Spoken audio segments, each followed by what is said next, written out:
Desde la Edad Media hasta la abolición de la monarquía en el siglo XIX, el Ducado de Orleans fue una de las posesiones más importantes y prestigiosas del Reino de Francia, y la Casa de Orleans llegó a convertirse en el origen de príncipes que ocuparon el trono francés. Pero a pesar de su posición dentro de la monarquía, en el siglo XVIII, muchos miembros de la Casa de Orleans mostraron apoyo a los crecientes movimientos reformistas, hasta el punto en que muchos de los críticos de su época acusaron al duque de Orleans, Luis Felipe II, de ser responsable de fomentar el estallido de la Revolución Francesa. ¿Cómo se expandieron las ideas liberales por la nobleza francesa? ¿Por qué la Casa de Orleans respaldó las reformas a la monarquía? ¿Cómo pasó un príncipe real a apoyar el movimiento revolucionario? Porque hay muchas preguntas por resolver. Acompáñenme a historizar.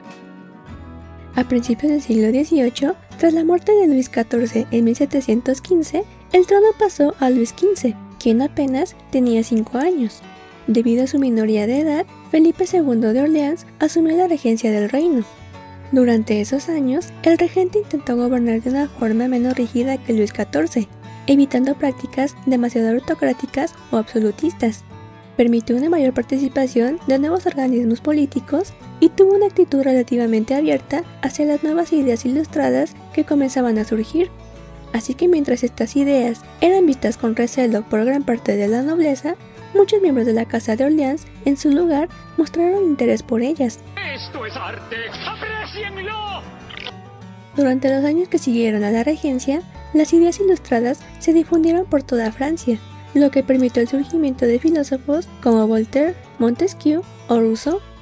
Esto pudo ocurrir ya que la Casa de Orleans se encontraba en una posición única entre todas las casas nobles de Francia.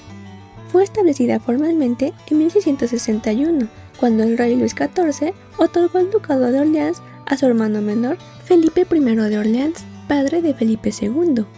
Así, la casa pertenecía a la dinastía borbona, que desde el siglo XVI había tomado el trono de Francia, pero no a la línea principal, sino que era una rama menor, lo que significaba que tenían una mayor libertad para adoptar posturas diferentes a las del rey sin desafiar directamente a la corona. Además, recibieron numerosos privilegios que les otorgaron una gran autonomía e influencia.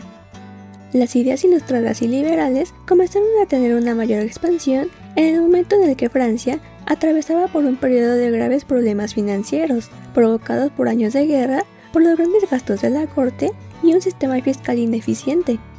En medio de la crisis, muchos nobles reformistas comenzaron a afirmar que debían hacerse cambios profundos para modernizar el Estado, para así mejorar la recaudación de impuestos y reducir los privilegios tradicionales.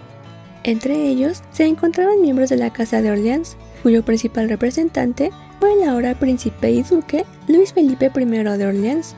El duque consideró que dichos cambios podrían contribuir a evitar el colapso político y financiero, además de fortalecer la monarquía a largo plazo. La vida es un riesgo, carnal. El duque tenía autoridad sobre algunas de las provincias francesas más prósperas, que representaban hasta una 20ª parte del territorio francés. Y esto, junto con los enormes ingresos que tenía gracias a sus rentas e impuestos, le otorgaron un fuerte peso político y económico, a pesar de no ser un heredero directo al trono. En ese momento, Francia no solo contaba con una corte real en Versalles, sino también con otras 2 cortes principescas, la del duque de Orleans en el Palacio Real y la del conde de Provenza en el Palacio de Luxemburgo. De ellas, la del Palacio Real se convirtió en un importante centro de discusión política en donde circulaban fácilmente periódicos y panfletos de origen liberal. La oportunidad de Luis Felipe de intervenir políticamente en el gobierno de Francia se vio facilitada ya que, aunque Luis XV tomó el trono formalmente, el monarca mostraba poco interés por la política y frecuentemente se apartaba de las decisiones públicas, lo que con el tiempo provocó que perdiera en gran medida su popularidad entre el pueblo francés. Vi mi ventaja y la aproveché. Cuando la crisis se agravó en la década de 1780, ya bajo el gobierno de Luis XVI, Luis Felipe apoyó y promovió a quienes tenían el objetivo de dar a Francia una nueva constitución y tomó el papel de ser la unión entre diferentes facciones reformistas. En 1785, el hijo de Luis Felipe I, Luis Felipe II, heredó los grandes dominios de su padre y el título de duque de Orleans, justo en el momento en el que el movimiento reformista alcanzaba una mayor intensidad. Al tomar el ducado, Luis Felipe II nombró a Charles-Louis Ducrest como canciller y jefe de su consejo, quien también apoyaba las reformas.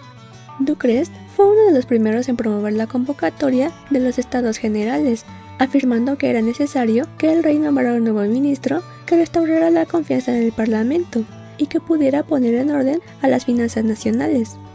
El secretario general del canciller, Jacques-Pierre Brissot, quien tenía ideas aún más radicales, presentó un plan para una reforma a través de una Asamblea Nacional. Este plan coincidía en gran medida con la forma en la que los revolucionarios desearon transformar el sistema político de Francia, y el canciller del duque de Orleans lo aprobó. El principal argumento del canciller era la amenaza de un levantamiento si no era él mismo nombrado como ministro, ya que afirmaba que ya había un descontento generalizado entre la población y que sin duda se rebelaría si el ministerio no se reformaba, recordando también que ya se había formado un partido de oposición. Ducrest se presentó como el único que podía evitar la revuelta, sobre todo gracias a sus familiares y amigos en el Parlamento. Te lo juro por Dieguito Maradona. Y por su lado, el duque de Orleans apoyó a su canciller en sus planes políticos, acudiendo al rey para respaldar su candidatura al cargo de primer ministro. Sin embargo, Ducrest no logró obtener el puesto del ministro ese año, pero decidió continuar con el proyecto de Brissot, esforzándose por construir un partido de oposición sólido. En las semanas siguientes, el conflicto entre el duque de Orleans y el monarca alcanzó un punto crítico, cuando el Consejo de Estado autorizó la entrada en las propiedades de los príncipes para controlar la producción y la circulación de libros y panfletos. Y poco después, el duque acusó al rey de actuar ilegalmente cuando obligó al Parlamento a aceptar un nuevo préstamo estatal sin ninguna votación. Este hecho representó un rompimiento de la unidad en la monarquía y dinastía francesas, y al día siguiente el príncipe fue exiliado a su castillo, mientras el marqués Ducrest y Brissot perdieron su puesto en la Cancillería de Orleans. A veces cuando planeas una cosa, te sale otra completamente diferente. Sin embargo, la presión del duque y de los parlamentarios habían ayudado en gran medida a que en 1789 la corona convocara a los Estados Generales para intentar resolver la crisis financiera. En ellos surgió un enfrentamiento entre quienes defendían la permanencia del antiguo régimen y quienes exigían un cambio de gobierno radical. Luis Felipe de Orleans decidió alinearse con estos últimos, uniéndose y apoyando en gran medida al grupo del Tercer Estado que decidió formar la Asamblea Nacional, lo que iba en contra de las órdenes reales, y que respaldaba el programa revolucionario preparado por Brissot y desarrollado ahora de forma más radical por Pierre Laclos y Emmanuel Joseph Sillet, que trabajaban en aquel momento para el duque de Orleans. El duque trató de identificarse cada vez más con la causa revolucionaria, incluso renunció a muchos de los símbolos de la nobleza y adoptó el nombre de Philippe Égalité o Felipe Igualdad como muestra de su compromiso con los nuevos ideales. Con el paso del tiempo, el movimiento reformista evolucionó hacia una revolución mucho más radical, con la caída de la monarquía en 1792 y la proclamación de la República. Pero incluso en aquel momento, en enero de 1793, el duque de Orleans votó a favor de la ejecución del ahora depuesto rey Luis XVI. Sin embargo, aun con eso, muchos de los revolucionarios más radicales seguían desconfiando de él debido a su origen noble y a sus vínculos con la familia real. Y finalmente, durante el periodo conocido como el Terror, Luis Felipe fue arrestado, juzgado y ejecutado en noviembre del mismo año. De esa forma, el duque de Orleans, al haber apoyado a figuras radicales que desarrollaron el programa revolucionario y facilitarles una importante campaña de propaganda, así como el presionar, junto con el Parlamento, a la convocación de los Estados Generales, y al haber apoyado al Tercer Estado cuando formó la Asamblea Nacional, acabó por desempeñar un papel fundamental en la formación de la Revolución Francesa. Saludos y muchas gracias a Jorge Álvarez por ser miembro del canal. Gracias por tu apoyo. Gracias por ver el video de hoy. Los espero en la próxima ocasión para seguir respondiendo más preguntas históricas.